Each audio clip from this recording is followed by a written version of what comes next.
ಮಧ್ಯಪ್ರಾಚ್ಯ ಹೊತ್ಕೊಂಡು ಉರಿತಾ ಇರುವಂತದ್ದು 4ನೇ ದಿನಕ್ಕೆ ಕಾಲಿಟ್ಟಿರುವಂತದ್ದು ಈ ಭೀಕರ ಯುದ್ಧದಿಂದ ಹೊತ್ತಿ ಉರಿತಾ ಇದೆ 12 ದೇಶಗಳು ಮಧ್ಯಪ್ರಾಚ್ಯದಲ್ಲಿ. ಫಸ್ಟ್ ಇಸ್ರೇಲ್ ಇರಾನ್ ನಡುವೆ ಶುರುವಾಗಿದ್ದು, ಅಮೆರಿಕ ಇಸ್ರೇಲ್ ಜಂಟಿ ಕಾರ್ಯಾಚರಣೆ ಮುಖಾಂತರ ಆಪರೇಷನ್ ಮುಖಾಂತರ ಇರಾನ್ ಮೇಲೆ ದಾಳಿ ಮಾಡಿದ್ರು. ಅದಾದ್ಮೇಲೆ ಇರಾನ್ ಎಲ್ಲೆಲ್ಲಿ ಅಮೆರಿಕದ ವಾಯುನೆಲೆ ಇದೆ, ಸೇನಾ ನೆಲೆ ಇದೆ, ಅಲ್ಲೆಲ್ಲ ಕಡೆ ಕೂಡ ದಾಳಿ ಮಾಡ್ಲಿಕ್ಕೆ ಶುರು ಮಾಡಿದ್ರು. ಸೊ ಹೀಗಾಗಿ ಈಗ 12 ದೇಶಗಳಿಗೆ ವ್ಯಾಪಿಸಿರುವಂತದ್ದು ಈ ಯುದ್ಧ. ಪರಮಾಣು ಘಟಕನೇ ಟಾರ್ಗೆಟ್, ವಾಯುನೆಲೆ ಪರಮಾಣು ಘಟಕ ಟಾರ್ಗೆಟ್, ರಾಯಭಾರ ಕಚೇರಿ, ತೈಲ ಘಟಕದ ಮೇಲೂ ಕೂಡ ಅಟ್ಯಾಕ್ ಅನ್ನ ಮಾಡಲಾಗ್ತಾ ಇದೆ. 9 ದೇಶಗಳ ಮೇಲೆ ಇರಾನ್ ನಿರಂತರವಾಗಿ ದಾಳಿಯನ್ನ ಮಾಡ್ತಾ ಇದೆ. ಇಸ್ರೇಲ್ ಅಮೆರಿಕ ಬೆಂಬಲಕ್ಕೆ ನಿಂತಿರುವಂತದ್ದು ಬ್ರಿಟನ್ ಮತ್ತು ಜರ್ಮನಿ. ಅವರ ಏರ್ಬೇಸ್ ಅನ್ನ ಯೂಸ್ ಮಾಡ್ಕೊಳ್ಳಿಕ್ಕೂ ಕೂಡ ಅವರ ಅವಕಾಶವನ್ನ ಮಾಡಿಕೊಟ್ಟಿದ್ದಾರೆ. ಸೌದಿಯ ತೈಲ ಸಂಸ್ಕರಣಾ ಘಟಕದ ಮೇಲೂ ಕೂಡ ದಾಳಿಯನ್ನ ಮಾಡಲಾಗಿದೆ. ಇರಾನ್ ದಾಳಿಗೆ ಬೆಚ್ಚಿ ಬಿದ್ದಿರುವಂತದ್ದು ಇಸ್ರೇಲ್, ಅಮೆರಿಕ. 1 ತಿಂಗಳ ಕಾಲ ಯುದ್ಧ ನಡೆಯಲಿದೆ ಅಂತ ಟ್ರಂಪ್ ಹೇಳಿದ್ದಾರೆ. ಇನ್ನು 4 ರಿಂದ 5 ವಾರ ನಡೆಯುತ್ತೆ ಯುದ್ಧ ಅಂತ. ಸೊ ಹೀಗಾಗಿ ಈ 1 ತಿಂಗಳುಗಳ ಕಾಲ ಇನ್ನು ಏನೇನಾಗೋಗುತ್ತೋ ಏನು. ಇರಾನ್ ದಾಳಿಗೆ ಅಮೆರಿಕದ 6 ಯೋಧರು ಸಾವನ್ನಪ್ಪಿದ್ದಾರೆ. ಯುಎಸ್ ಸೆಂಟ್ರಲ್ ಕಮಾಂಡ್ ಮಾಹಿತಿಯನ್ನು ಕೊಟ್ಟಿರುವಂತದ್ದು. ಇರಾನ್ನಲ್ಲಿ 700ಕ್ಕೂ ಅಧಿಕ ಮಂದಿ ಸಾವನ್ನಪ್ಪಿದ್ದಾರೆ. ಇದುವರೆಗಿನ ದಾಳಿಯ ಅಂಕಿಅಂಶವನ್ನ ನೋಡೋದಾದ್ರೆ ಇರಾನ್ನಲ್ಲಿ 700 ಮಂದಿ ಸಾವನ್ನಪ್ಪಿದ್ರೆ, ಇನ್ನು ಅಮೆರಿಕದ 6 ಯೋಧರು ಸಾವನ್ನಪ್ಪಿರುವಂತದ್ರ ಬಗ್ಗೆ ಮಾಹಿತಿ ಸಿಗ್ತಾ ಇದೆ. ನಿಮಗೆ ತೋರಿಸ್ತಾ ಇದ್ವಿ, ದೃಶ್ಯಾವಳಿಗಳನ್ನ ಗಮನಿಸಬಹುದು ಎಷ್ಟು ಭೀಕರವಾಗಿದೆ ಅಂತ. ಎಕ್ಸಾಕ್ಟ್ ಟಾರ್ಗೆಟ್ ಮಾಡಿ ಕೂಡ ಹತ್ಯೆಯನ್ನ ಮಾಡುವಂತ ಕೆಲಸವನ್ನು ಮಾಡಲಾಗ್ತದೆ ಇಸ್ರೇಲ್ ಮತ್ತು ಅಮೆರಿಕದಿಂದ. ಪ್ರಮುಖರನ್ನೆಲ್ಲ ಹೊಡೆದೊಳಿಸ್ತಾ ಇದ್ದಾರೆ ಇರಾನ್ನಲ್ಲಿರುವಂತಹ ಪ್ರಮುಖರನ್ನ. ಪ್ರಮುಖವಾಗಿ ಸುಪ್ರೀಂ ಲೀಡರ್ ಖಮೇನಿ ಹತ್ಯೆ ಬಳಿಕ ಆಕ್ರೋಶ, ಅಸಮಾಧಾನ ಇನ್ನಷ್ಟು ಜಾಸ್ತಿ ಆಗೋಗಿದೆ. ಸೊ ಏನಾದ್ರೂ ಆಗಲಿ ಒಟ್ಟಿನಲ್ಲಿ ನಾವಂತೂ ಸುಮ್ಮನಿರಲ್ಲ ಅಂತ ದಾಳಿಯನ್ನ ಮುಂದುವರಿಸಿದ್ದಾರೆ. ಇನ್ನು ಸೌದಿ ಅರೇಬಿಯಾದ ಮೇಲೆ ಇರಾನ್ ದಾಳಿಯನ್ನ ಮಾಡಿದೆ. ಸೌದಿ ಅರೇಬಿಯಾದ ರಿಯಾದ್ ಮೇಲೆ ದಾಳಿಯನ್ನ ಮಾಡಿರುವಂತದ್ದು. ಸೌದಿ ಅರೇಬಿಯಾದ ರಿಯಾದ್ ಮೇಲೆ ದಾಳಿಯನ್ನ ಮಾಡಲಾಗಿದೆ. ಅಮೆರಿಕ ರಾಯಭಾರ ಕಚೇರಿ ಗುರಿಯಾಗಿಸಿ ಈ ಒಂದು ಅಟ್ಯಾಕ್ ಅನ್ನ ಮಾಡಲಾಗಿದೆ. ಅಮೆರಿಕಕ್ಕೆ ಸಂಬಂಧಪಟ್ಟಂತಹ ಏನೇನೆಲ್ಲ ಇದೆ ಪ್ರದೇಶ, ಆ ಜಾಗದ ಮೇಲೆ ಗುರಿಯಾಗಿಸ್ಕೊಂಡು ಟಾರ್ಗೆಟ್ ಅನ್ನ ಫಿಕ್ಸ್ ಮಾಡಿ ದಾಳಿಯನ್ನ ಮಾಡಲಾಗ್ತದೆ. ಈ ದಾಳಿಗೆ ನಿಮಗೆ ತಕ್ಕ ಪ್ರತ್ಯುತ್ತರ ನೀಡ್ತೇವೆ ಅಂತ ಇರಾನ್ಗೆ ಅಮೆರಿಕ ಅಧ್ಯಕ್ಷ ಟ್ರಂಪ್ ಎಚ್ಚರಿಕೆಯನ್ನ ಕೊಡ್ತಾ ಇದ್ದಾರೆ. ದಾಳಿಯನ್ನ ಇದೇ ರೀತಿಯಾಗಿ ಮುಂದುವರಿಸಿದ್ರೆ ನಾವು ಸುಮ್ಮನಿರಲ್ಲ, ಇನ್ನಷ್ಟು ಭೀಕರ ಪರಿಸ್ಥಿತಿಯನ್ನು ಎದುರಿಸಬೇಕಾಗುತ್ತೆ ಅಂತ ಎಚ್ಚರಿಕೆಯನ್ನ ಕೊಟ್ಟಿದ್ದಾರೆ. ಇರಾನಿನ 2 ಡ್ರೋನ್ಗಳು ರಿಯಾದ್ನಲ್ಲಿರುವಂಥದ್ದು ಅಮೆರಿಕ ರಾಯಭಾರ ಕಚೇರಿ ಮೇಲೆ ಅಟ್ಯಾಕ್ ಅನ್ನ ಮಾಡಿರುವಂಥದ್ದು. ಆ ದೃಶ್ಯಾವಳಿಗಳು ಕೂಡ ಸರಿಯಾಗಿದೆ. ಇರಾನ್ನ ಮಿಲಿಟರಿ ನೆಲೆಗಳನ್ನ ಒಂದ್ ಕಡೆ ಅಮೆರಿಕ ಉಡಿಸ್ ಮಾಡ್ತಾ ಇದೆ. ಯಾಕೆಂದ್ರೆ ಆಪರೇಟ್ ಆಗ್ತಾ ಇರುವಂಥದ್ದೇ ಅಲ್ಲಿಂದ ಅಲ್ವಾ. ಸೊ ಹಾಗಾಗಿ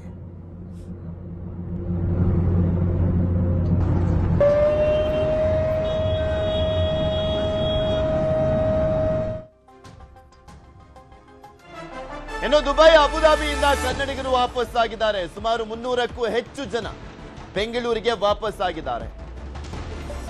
ದುಬೈ, ಅಬುಧಾಬಿಯಿಂದ ಕನ್ನಡಿಗರು ವಾಪಸ್, ಸುಮಾರು 300ಕ್ಕೂ ಹೆಚ್ಚು ಜನ ಬೆಂಗಳೂರಿಗೆ ವಾಪಸ್ ಆಗಿದ್ದಾರೆ. ಯುದ್ಧದ ಪರಿಸ್ಥಿತಿಯನ್ನ ವಿವರಿಸಿರುವಂತದ್ದು ಕನ್ನಡಿಗರು. ಯುದ್ಧದ ಪರಿಸ್ಥಿತಿಯನ್ನ ವಿವರಿಸಿದ್ದಾರೆ. ಮಿಸೈಲ್ ಕಾಣ್ತಾ ಇದ್ದು, ಸ್ಫೋಟದ ಶಬ್ದ ಕೇಳಿಸ್ತಾ ಇತ್ತು. ಬೆಂಗಳೂರಿಗೆ ವಾಪಸ್ ಆದ ಕನ್ನಡಿಗರು ಮಾತನಾಡಿದ್ದಾರೆ.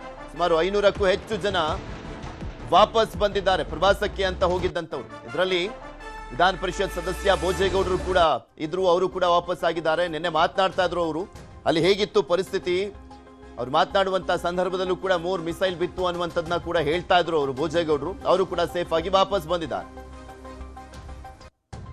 ಅದೆಲ್ಲ ಮಿಸೈಲ್ಸ್ ಹೋಗೋದು ನೋಡಿದ್ವಿ, ಅದೆಲ್ಲ ಏನಾಗ್ತಿದ್ದೋ ಗೊತ್ತಾಗ್ತಿಲ್ಲ. ಎಲ್ಲ ಬಾಂಬು ಎಲ್ಲ ಆಲ್ ಪ್ಯಾನಿಕ್. 10 ಮಿನಿಟ್ಸ್ ಹತ್ರ ಬಂದ್ಬಿಟ್ಟು ಬಾಂಬ್ ಬ್ಲಾಸ್ಟ್ ಆಗ್ತಿತ್ತು. ನಮ್ಮ ಮನೇಲಿ ಇದ್ವಿ, ಪ್ಯಾನಿಕ್ ಇತ್ತು, ಬಟ್ ಎಲ್ಲ ಸೇಫ್ ಇತ್ತು. Dubai was very nice. ಎಲ್ಲ ಕಾಣಿಸ್ತಿತ್ತು. ಭಯ ಅಷ್ಟೇ, ಏನನ್ಸುತ್ತೆ ಅಷ್ಟೇ. I need to go back to country, ಇಂಡಿಯಾಗೆ ಬರ್ಬೇಕಷ್ಟೇ. 4th ಇತ್ತು. ಮತ್ತೆ ನಮ್ಮ ಅಣ್ಣ ಕಾಲ್ ಮಾಡಿದ್ರು ಇವತ್ತು ಕಾಲ್ ಮಾಡಿ ಫ್ಲೈಟ್ಸ್ ಓಪನ್ ಆಗಿದೆ ಅಂತ ಅಂದ್ರು. ನೋಡಿದ ತಕ್ಷಣ ಮಾಡ್ಬಿಟ್ಟೆ ಬುಕಿಂಗ್. ಜಸ್ಟ್ 4 ಮಿನಿಟ್ಸ್ ಅಲ್ಲಿ ಮಾಡಿದೆ. It was all booked up. ನನ್ನ ಫ್ರೆಂಡ್ಸ್ ಎಲ್ಲ ಇನ್ನೂ ದುಬೈಲೇ ಇದ್ದಾರೆ. They are stuck, they not able to come back. ಎಲ್ಲ ಫುಲ್ ಆಗಿದೆ ಫ್ಲೈಟ್ಸ್. 5 days ಇಂದ 6 days. All fine, nothing to worry. Those are problem. it was very convenient when we came. Nothing happened. It was all in the air, so we didn't feel anything on ground. Yeah, the news was there a lot, but on ground we didn't feel it much. Everyone has been so supportive in the last few days. I'm just happy to be back here, back at home after so many days. Rahul Sharma. ಅದೆಲ್ಲ missiles ಹೋಗೋದು ನೋಡಿದ್ವಿ.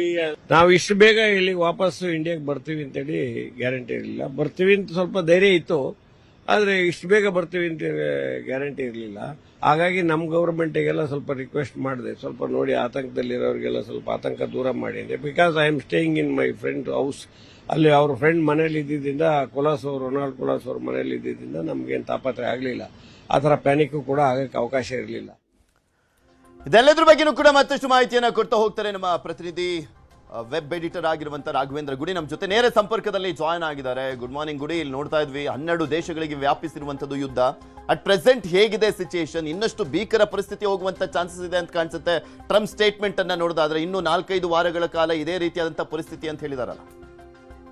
ಪೃಥ್ವಿ, ಒಂದು ಕಡೆ 12 ರಾಷ್ಟ್ರಗಳಿಗೆ ಹರಡಿರುವಂತಹ ಈ ಯುದ್ಧ, ಮತ್ತೊಂದು ಕಡೆಯಲ್ಲಿ ಸಾಕಷ್ಟು ನೂರಾರು ರಾಷ್ಟ್ರಗಳಿಗೆ ಒಂದು ಚೋಕ್ ಪಾಯಿಂಟ್ ರೀತಿಯಾಗಿರ್ತಕ್ಕಂಥದ್ದು, ತೈಲವನ್ನೇ ನಾವು ಬರದೇ ಇದ್ರೆ ಹೇಗೆ ಅನ್ನುವಂತ ಪ್ರಶ್ನೆ ಮೂಡುವಂತ ಒಂದು ನಡೆಯನ್ನ ಈಗ ಇರಾನ್ ಅಧಿಕೃತವಾಗಿ ತೆಗೆದುಕೊಂಡಿರುವಂತದ್ದು. ತನ್ನ ಹರ್ಮೋಸ್ ಜಲಸಂಧಿ ಏನಿದೆ, ಆ ಜಲಸಂಧಿಯನ್ನ ನಾವು ಬಂದ್ ಮಾಡ್ತೇವೆ, ಅಲ್ಲಿ ಯಾವುದೇ ಹಡಗುಗಳು, ಅದು ಯಾವುದೇ ದೇಶಕ್ಕೆ ಸೇರಿದಂತ ಹಡಗುಗಳಿರ್ಬೋದು, ಆ ಹಡಗುಗಳನ್ನ ಅಲ್ಲಿ ಏನಾದ್ರೂ ಬಂದ್ರೆ ನಾವು ಅದನ್ನ ಹೊಡೆದಾಕ್ತಿವಿ ಅನ್ನುವಂತ ಎಚ್ಚರಿಕೆಯನ್ನ ಇರಾನ್ ಈಗ ಅಧಿಕೃತವಾಗಿ ಬಿಡುಗಡೆ ಮಾಡಿರುವಂತದ್ದು. ವಿಶ್ವದ 40% ತೈಲ ಏನಿದೆ, ಆ ತೈಲ ಕೇವಲ ಇದೊಂದೇ ಜಲಸಂಧಿ ಮೂಲಕವಾಗಿ ಹಾದು ಹೋಗುವಂತದ್ದು. ಅಂದ್ರೆ ಈ ಜಲಸಂಧಿ ಎಷ್ಟು ಪ್ರಮುಖವಾಗಿರ್ತಕ್ಕಂಥದ್ದನ್ನ ಗಮನಿಸ್ಕೊಳ್ಬಹುದು. ಇತ್ತೀಚೆಗಷ್ಟೇ ಕೇವಲ 2 ದಿನಗಳ ಹಿಂದೆ ಸೌದಿ ಅರೇಬಿಯಾದಿಂದ ಭಾರತಕ್ಕೆ ಬರ್ತಾ ಇದ್ದಂತ ಆ ತೈಲ ಏನಿದೆ, ಆ ತೈಲದ ಒಂದು ನೌಕೆ ಏನಿತ್ತು, ಅದನ್ನ ಯುಟರ್ನ್ ತೆಗೆದುಕೊಂಡು ಮರಳಿ ಹೋಗುವಂತ ಪರಿಸ್ಥಿತಿ ಕೂಡ ನಿರ್ಮಾಣ ಆಗಿತ್ತು ಆ ಹರ್ಮೋಸ್ ಜಲಸಂಧಿಯಲ್ಲಿ. ಯಾಕಂದ್ರೆ ಇರಾನ್ ನಲ್ಲಿ ಅತ್ಯಂತ ಬಲಪ್ರದವಾಗಿರ್ತಕ್ಕಂಥದ್ದು ಅವರ ಅಲ್ಲಿ ಸಬ್ಮರೀನ್ಸ್ ಗಳಿರ್ಬೋದು, ಡ್ರೋನ್ಸ್ ಗಳಿರ್ಬೋದು, ಮಿಸೈಲ್ಸ್ ಗಳಿರ್ಬೋದು,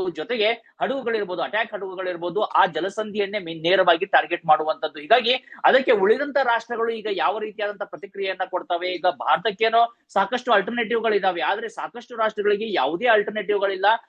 ಆ ಜಲಸಂಧಿ ಮೂಲಕವಾಗಿ ಅವರಿಗೆ ತೈಲ ಬರಬೇಕು. ಹೀಗಾಗಿ ಇಲ್ಲಿ ಯಾವ ರೀತಿಯಾಗಿರ್ತಕ್ಕಂಥ ನಡೆಯನ್ನ ಉಳಿದಂತ ರಾಷ್ಟ್ರಗಳು ತೆಗೆದುಕೊಳ್ತವೆ ಅನ್ನುವಂತ ಪ್ರಶ್ನೆ ಒಂದು ಕಡೆಯಿಂದ ಮೂಡಿ ಬರ್ತಾ ಇರುವಂತದ್ದು. ಎರಡನೇದಾಗಿ ನೋಡೋದಾದ್ರೆ, ಈಗ ಇರಾನ್ ಕೂಡ ಸಾಕಷ್ಟು ರಾಷ್ಟ್ರಗಳ ಮೇಲೆ ದಾಳಿಯನ್ನ ಮುಂದುವರಿಸ್ತಾ ಇದೆ. ಈಗ ದಾಳಿಗಳ ಸಂಖ್ಯೆ 12 ರಾಷ್ಟ್ರಗಳಿಗೆ ಹಬ್ಬಿರುವಂತದ್ದು. ನಾವು ಪ್ರಾರಂಭಿಕವಾಗಿ ನೋಡ್ತಾ ಇದ್ವಿ ಇರಾನ್ ವರ್ಸಸ್ ಇಸ್ರೇಲ್ ಅಮೆರಿಕ ಅನ್ನುವಂಥದ್ದು ಒಂದು ರೀತಿ ಇತ್ತು. ಆದ್ರೆ ಈಗ ಆ ಇರಾನ್ ವರ್ಸಸ್ 12 ರಾಷ್ಟ್ರಗಳಾಗಿ ಹಬ್ಬಿರುವಂತದ್ದು ಈ ಒಂದು ದಾಳಿಯ ಪ್ರಕ್ರಿಯೆ ನಡೀತಾ ಇರುವಂತ ಸಂದರ್ಭದಲ್ಲಿ. ಜೊತೆಗೆ ಪ್ರಮುಖವಾಗಿ ಗಮನಿಸ್ಕೊಳ್ಬೇಕಾಗತ್ತೆ, ಜೋರ್ಡಾನ್ ಮೇಲೆ ಕೂಡ ಈಗ ಇರಾನ್ ದಾಳಿಯನ್ನ ನಡೆಸಿರುವಂತದ್ದು. ಅಮೆರಿಕನ್ ಕೌನ್ಸುಲೇಟ್ ಮೇಲೆ ದಾಳಿಗಳಾಗ್ತಾ ಇದಾವೆ.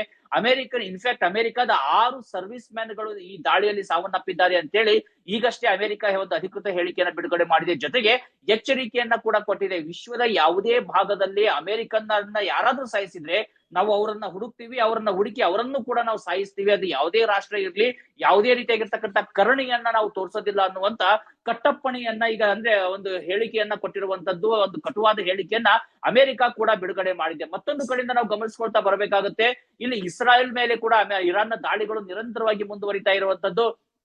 ಇರಾನ್ನ ಸಾಕಷ್ಟು ನಗರಗಳೇನಿದೆ, ಇಸ್ರೇಲ್ ನ ಸಾಕಷ್ಟು ನಗರಗಳನ್ನ ಈಗ ಟಾರ್ಗೆಟ್ ಮಾಡ್ಲಾಗ್ತಾ ಇದೆ. ಅಲ್ಲಿ ಇರಾನ್ ನ ಮಿಸೈಲ್ಸ್ ಗಳು, ಡ್ರೋನ್ ಗಳು ಬಂದು ಬೀಳ್ತಾ ಇದಾವೆ. ಇನ್ನು UAE ಇರ್ಬೋದು, ಜೊತೆಗೆ ಸೌದಿ ಅರೇಬಿಯಾ ಇರ್ಬೋದು, ಕತಾರ್ ಇರ್ಬೋದು, ಓಮನ್ ಇರ್ಬೋದು, ಎಲ್ಲ ರಾಷ್ಟ್ರಗಳಲ್ಲೂ ಕೂಡ ಆತಂಕದ ಸ್ಥಿತಿಗತಿಗಳು ನಿರ್ಮಾಣವಾಗ್ತಾ ಇದಾವೆ. ಈಗಷ್ಟೇ ಕತಾರ್ ಮತ್ತೊಂದು ಹೇಳಿಕೆಯನ್ನು ಬಿಡುಗಡೆ ಮಾಡಿದೆ. ತಾನು ಇರಾನ್ನ 2 ಯುದ್ಧ ವಿಮಾನಗಳನ್ನ ನಾಶ ಮಾಡಿದ್ದೇವೆ ಅನ್ನುವಂತ ಹೇಳಿಕೆಯನ್ನ ಕೊಟ್ಟಿರುವಂತದ್ದು. ಈ ರೀತಿಯಾಗಿರ್ತಕ್ಕಂಥ ಸಮಸ್ಯೆಗಳು ಬರ್ತಾ ಇದಾವೆ, ಈ ರೀತಿಯಾಗಿರ್ತಕ್ಕಂಥ ದಾಳಿಗಳು ನಿರಂತರವಾಗಿ ನಡೀತಾ ಇದಾವೆ. ಸಾವು ನೋವಿನ ಸಂಖ್ಯೆ ಕೂಡ ಮಿತಿ ಮೀರ್ತಾ ಇದೆ. ಇರಾನ್ ನಲ್ಲಿ ಈಗ 700ಕ್ಕೂ ಅಧಿಕ ಜನ ಸಾವನ್ನಪ್ಪಿದ್ದಾರೆ ಅನ್ನುವಂತ ಮಾಹಿತಿಗಳು ಬರ್ತಾ ಇದಾವೆ. ಒಂದು ಕಡೆ ಸಾವು ನೋವು ಆಗ್ತಾ ಇರುವಂತದ್ದು, ಮತ್ತೊಂದು ಕಡೆ ವಿಶ್ವದ ಒಂದು ಲೈಫ್ ಲೈನ್ ಅಂತ ಏನ್ ಹೇಳ್ತೀವಿ, ಒಂದು ಪೆಟ್ರೋಲ್, ಮತ್ತೊಂದು ಡೇಟಾ. ಹೀಗೆ ಅಮೆಜಾನ್ ಡೇಟಾ ಸೆಂಟರ್ ಮೇಲೆ ನಿನ್ನೆ ಅಷ್ಟೇ ಇರಾನ್ UAE ಮೇಲೆ ದಾಳಿಯನ್ನ ಮಾಡಿತ್ತು. ಹೀಗಾಗಿ ಎಲ್ಲ ಕಡೆಯಿಂದ ಕೂಡ ಚೌಕ್ ಪಾಯಿಂಟ್ಸ್ ಗಳು ಓಪನ್ ಆಗ್ತಾ ಇದಾವೆ. ಈ ಯುದ್ಧದ ಭೀತಿ ಸಾಕಷ್ಟು ರಾಷ್ಟ್ರಗಳಿಗೆ ಹರಡ್ತಾ ಇದೆ. ಈ ಮಧ್ಯದಲ್ಲಿ ಭಾರತ ಕೂಡ ಕಟ್ಟೆಚ್ಚರವನ್ನು ವಹಿಸ್ತಿರುವಂತದ್ದು. ಇನ್ಫ್ಯಾಕ್ಟ್ ಮೊನ್ನೆ ತಾನೇ ಭಾರತ ಪ್ರಧಾನಮಂತ್ರಿ ಆಗಿರ್ತಕ್ಕಂಥ ನರೇಂದ್ರ ಮೋದಿ ಅವರು ಕ್ಯಾಬಿನೆಟ್ ಕಮಿಟಿ ಆನ್ ಸೆಕ್ಯೂರಿಟಿಯನ್ನ ಒಂದು ಕರೆದಿದ್ರು. ಆ ಒಂದು ಸಭೆಯಲ್ಲಿ ಸಾಕಷ್ಟು ವಿಚಾರಗಳು ಚರ್ಚೆ ಆಗಿದ್ದಾವೆ. ಭಾರತ ಕೂಡ ತನ್ನ ಗಡಿಯಲ್ಲಿ ಕಟ್ಟೆಚ್ಚರವನ್ನು ವಹಿಸ್ತಾ ಇದೆ. Any time anything can happen ಅನ್ನುವಂತ ಸನ್ನಿವೇಶ ಇರುವಂತ ಸಂದರ್ಭ ಪೃಥ್ವಿ ಇದು. ಓಕೆ.